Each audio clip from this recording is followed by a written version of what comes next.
حافظ وظیفه تو گفتن است و بس، در بند آن مباش که میشنود یا نمیشنود.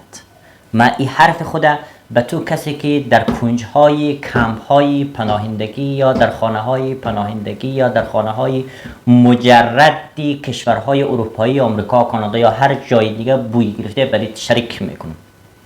بوی از چه لحاظ؟ از لحاظ مسئله جنسی. تو دختر جوان یا تو پسر جوانی که در این کشورها هستی و جرأت از این نداری که رابطه جنسی تا برقرار بکنی، بزرگترین خیانت برای خودت میکنی. عمرت پف هوا میشه. حتما در کنج فکر تمام درگیریت مسئله جنسی هست. اگر جوانی 12 سال به بالا هستی، بچه هستی، حتما به سکس فکر میکنی، به زدن فکر میکنی. و دختری که مثلا 11 سال 12 سال به بالا است، حتما به زده شدن فکر میکنه. یک واقعیت است. چرا واقعیت است؟ به خاطر که تو همینطوری ساخته شده. الگوریتم بدنت همین قسمی طراحی شده. تو را این قسمی پروگرام کرده صاحب منظور من طبیعت. تو را طبیعت و ایولوشن و تکامل همین قسمی پروگرام کرده که سکس بخوایی. چرا؟ سکس در ادامه نسلت ضروری هست، یا برای حیاتت ضروری هست، در وجودت نهفته شده. تو دختری که سکس میکنی و تو بچه‌ای که سکس میکنی کاری بدی نمیکنی، کار قانونی میکنی، به هر روشی که میکنی، به هر دلیلی که میکنی، به هر چال و نیرنگی که میکنی، چون ضرورت بدنت هست. و تو کسی که نمیکنی خاک در سرت، چون تو جرأتش نداری، به بدن خودت خیانت میکنی، به مسیر تکامل و طبیعتت خیانت میکنی. چرا جوانا 25 ساعت از 24 ساعت عمرش به سکس فکر میکنن ولی نمیتونن؟ موانع تفکرات غلط باعث ازی میشه. پس او دختر جوانی که رابطه جنسی نداری، وظیفه توی است که بیدی. اگر ندادی تو پسترین آدم هستی. و او بچه‌ای که نه میپالی ولی نمیتونی، خاک در سر جرأتش داشته باش، طلب کن، میته اگر عقلش داشته باشی. پس دختری که در اروپا زندگی میکنی، به خاطر دادن زده نمیشی، کفته نمیشی، از هیچ کسی نترس، برو قرار بکن و بدی تا بدنت شکفته شود، گل وری بشکف. سکس تو را شاداب میکنه. سکس سلول های بدنت به حرکت میاره. میفهمی؟ مثل نوشیدن یک گیلاس آب گوارا در اوج تشنگی هست. تو را زنده میکنه. هر کسی که میگه که کسی که سکس میکنه بد هست، خاک در سرش رویش سیاه هست. اونمو مولایی که تبلیغ میکنه سکس بد هست، خودش بدبخت و سردرد میگه. هر مولا خودش صدها تا صیغه‌ای داره و اگر توانش داشته باشه 1000 تا زنم میکنه.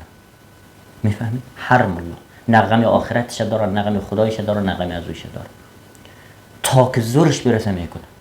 میفهمی؟ پس گپ مولا را، گپ از آخوندوی گپا را ول کن. از کسم نترس. امی جایی تا که دیدی مرد تا که خوشت آمد بدی و لذت تا ببر. گپیم سریکی است، سری کسای مجردی است که رابطه جنسی نداره. و تو زنی که شوهر داری، از شوهرت خوشت نمیآید، از زندگیت لذت نمیبری، ولی به خاطر حرف مردم در پای از زندگی مانده، ول کن از زندگی را. میفهمی؟ تنها زیستن و با شخص دیگر زیستن خیلی بهتر است که به خاطر حرف مردم در کنار یک لش بدبوی بدرقمی که خوشت میآید باشی. چون این عمر مخصوص تو هست. وقتی در پرتگاه نیستی رسیدی، در لب گور رسیدی، وقت پشت سرت که سعی کردی که هیچ خاکبات را ایجاد نکرده، وقتی که دن دینگ میمنه ای خاک در سرت.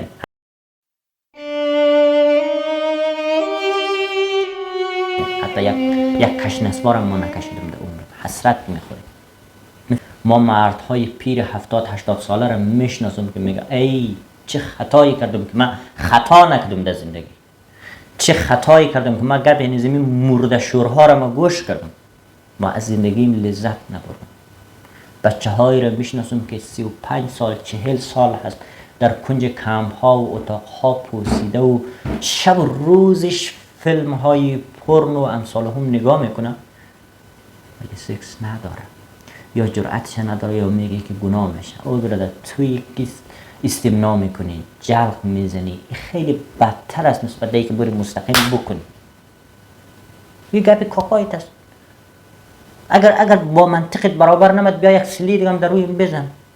مگه طبیعت تو رو نمیگه؟ مگه تو نمیخوای که رابطه داشته باشی؟ وقتی که آدمایی که رابطه دارن مگه سالم نیست؟ برو کل کتاب‌های علمی را بخون. کسی که سکس داشته باشه چقدر سالمه، کسی که نداشته باشه چقدر سالمه. سکس چه فرق میکنه که نام پشت سر سکس ازدواج بانی یا مثلا رابطه دوستانه بانی یا مثلا پارتنر بانی یا امثال همون؟ مهم خود سکس هست. چه فرق میکنه که نامش صیغه باشه، ازدواج باشه یا هر چیز؟ اون فقط یک اسم هست، یک اسم است که روی از رابطه گذاشته. پس فرق نمیکنه. پیدا کن بکن، خوش دامت بکن. دخترها هست فهمیدی بخی بوی گرفتن نه نکنه خاک در سرت. برو بچه را خوش دامت فهمیدی یک چشمک کو طلب کو، یک قرار لذت تا ببر. 5 روز بعد که خوش دامت برو یک دیگه انتخاب کو لذت تا ببر. چرا این کارا نمیکنی؟ چرا 35 سال 40 سال ناقششته از زندگیت لذت نمیبری؟ من میگم زنی که مرد را که دوست نداره باید ازش جدا شود.